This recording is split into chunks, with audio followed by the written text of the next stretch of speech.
You ask Tiger to solve.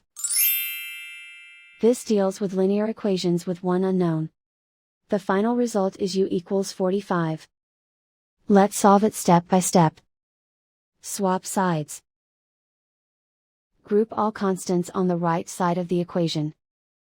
Subtract 32 from both sides. Group like terms. Simplify the arithmetic.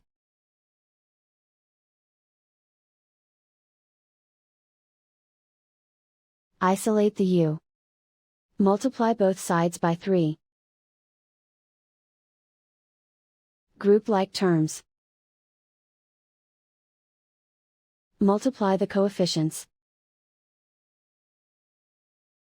Simplify the fraction. Simplify the arithmetic.